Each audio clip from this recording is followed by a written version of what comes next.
Hello បងប្អូនទាំងអស់គ្នាចាឥឡូវនេះគឺខ្ញុំកំពុងតែនៅផ្ទៃខាងក្រៅមកចូលរួមในការប្រណាំងម៉ូតូដ៏ធំមួយចានៅប្រទេសកាតាផ្ទាល់តែម្ដងសារតែយើងមើលអីឈ្នះហ្នឹងអញ្ចឹងឥឡូវនេះគឺខ្ញុំទទួលបានការ invite ពី BKA Crescent Racing មកចូលរួមកម្មវិធីផ្ទាល់តោះតែមើលទាំងអស់គ្នាកន្លែងនេះសម្រាប់អ្នកដែលពិបាកមើលផ្ទាល់ក៏អាចមើល live ចេះបានបងប្អូនទាំងអស់គ្នា MotoGP គឺជាការប្រកួតប្រណាំងម៉ូតូ Sport លំដាប់ថ្នាក់ពិភពលោកមួយដែលមានការប្រកួតម៉ូតូធំរហូតដល់22ប្រកួតនៅ22ប្រទេសផ្សេងៗគ្នានៅក្នុងឆ្នាំនេះហើយបងប្អូនទាំងអស់គ្នាអាចធ្វើការឆែកកាលវិភាគប្រកួតផ្សេងៗរបស់ MotoGP ដែលឆែក MotoGP Grand Prix Schedule ដើម្បីដឹងពីព័ត៌មានមួយនេះចាហើយសម្រាប់ម៉ូតូនេះក៏ត្រូវបានបង្ហាញឲ្យអ្នកចូលរួមទាំងអស់បានមើលឃើញពីផលិតភាពនៃម៉ូតូ Sport លំដាប់ពិភពលោកផងដែរ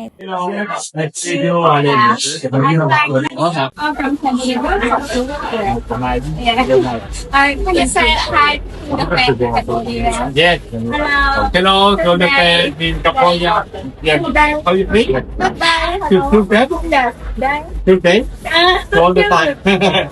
អាលេខរួយរាយមែនតែនចាមុនទៅសុំសញ្ញាដាក់ខោមួយសិនបងប្អូនចង់បានអាវណាងេមិនចង់បានចេះប៊ីឲ្យចាហើយនៅក្នុងការ៉ាចនេះគឺមានតែ VIP តែប៉ុណ្ណោះតែបើសិនតែយើងចេញទៅក្រៅទៅឃើញមនុស្សច្រើនខ្លាំងមែនតែនបងប្អូនមួយទៀតសំលេងម៉ូតូអូយសំលេងម៉ូតូចង់បែកក្តារត្រចៀកមានប្រាក់ពាក់ត្រចៀកដែរឲ្យយើងយកត្រចៀកទៅកុំឲ្យវាថ្លង់តែខ្ញុំអត់ចេះពាក់ទៅយើងចង់ហឹងវិញចាស្ដាប់ចឹងអាវែវចឹងល្អវាណាត់ច្រឡជាងចាឥឡូវនេះគឺខ្ញុំឈរមើលពីកតុប VIP ទៅចាសលេងម៉ូតូគឺថាលឺងោងតែម្ដងហើយឥឡូវនេះចាគឺថាអាឡិចទទួលបានជ័យជំនះហើយពួកយើងក៏មកចូលរួមអបអរសាទរឈៀជាមួយគាត់ទាំងអស់គ្នាផងដែរចាឥឡូវនេះគឺថ្ងៃទី2ដែលខ្ញុំមកចូលរួមចានិយាយទៅ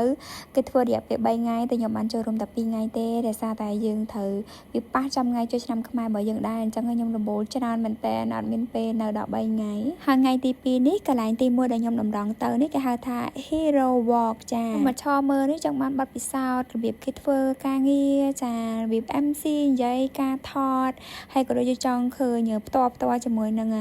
អ្នកប្រណាំងម៉ូតូល្បីផ្ទាល់តែម្ដងចាហើយទីនេះសិតតែអ្នក VIP ដែលគាត់ឈរចាំមើលចាចាំសាញចាំថតរូបទុកជាអនុស្សាវរីយ៍អញ្ចឹងណាទៅតាម idol ដែលគាត់ចូលចិត្តឲ្យខ្ញុំនេះគឺឈររងចាំថតជាមួយនឹង Alexឥឡូវគឺគាត់មកដល់ហើយចាហើយកន្លែងដែលរ៉ាប៊ីទៅរ៉ាប៊ីក៏ចង់យកកាដូខ្លះពីកន្លែងនោះមកឲ្យបងប្អូនទាំងអស់គ្នាផងដែរអញ្ចឹងសម្រាប់កម្មវិធីនេះរ៉ាប៊ីក៏មានកាដូពី MotoGP event ផ្ទាល់មកឲ្យអ្នកទាំងអស់គ្នាដែរហើយក្នុងនោះក៏មានមួក MotoGP ដែលសញ្ញាដែរ Alex ផ្ទាល់អញ្ចឹងបើចង់បានគ្រាន់តែ share វីដេអូនេះហើយចុច follow page Crescent Racing MotoGP KX Fan ក្នុង Facebook នោះបងប្អូនទាំងអស់គ្នានឹងមានឱកាសឈ្នះកាដូទាំងនេះហើយសម្រាប់អ្នកឈ្នះខាង page នឹងតំណែងទៅផ្ទាល់តែម្ដងណាតើបងប្អូនទាំងអស់គ្នាឥឡូវនេះតិចទៀតចាការប្រណាំងម៉ូតូចាថ្ងៃទី2នឹងចាប់ផ្ដើមហើយឥឡូវខ្ញុំមកថតរូបជាមួយនឹង model យើងចាអូយគិតថាគាត់ស្អាតបែបចេញមកស្រុកគេអញ្ចឹងណារកាំងពិតចាបងប្អូនស្រឡាញ់ម៉ូតូក៏បានស្រឡាញ់អ្នកកាន់ឆាត់ក៏បានឥឡូវអាឡិចគាត់បានឡើងលើម៉ូតូហើយចាជូតមុខជូតមាត់ធៀមអរិយាប័ត្រហើយខ្ញុំចេញមកមើលខាងក្រៅខ្ញុំចង់មើលអត្តភាពគេប្រឆេះម៉ូតូងោងផ្ទាល់ចាអត់ឡើងលើវិញឯងចាំមើលនៅហ្នឹងហ្មងនេះគេឲ្យភ្ញៀវដែលចូលទៅ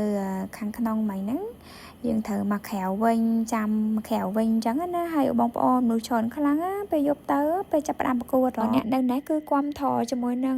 ការប្រណាំងម៉ូតូមួយនេះមែនតើបងប្អូនទាំងអស់គ្នាឡើងពេញតែម្ដងតែឥឡូវម៉ូតូចាប់ផ្ដើមប្រណាំងហើយរាប់ទាំងអស់គ្នា1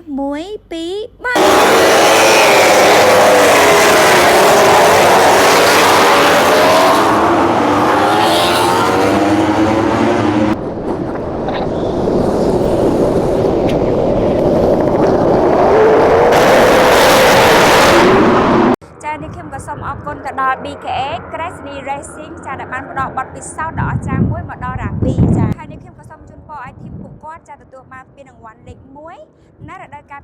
2025នេះចាបាយបាយ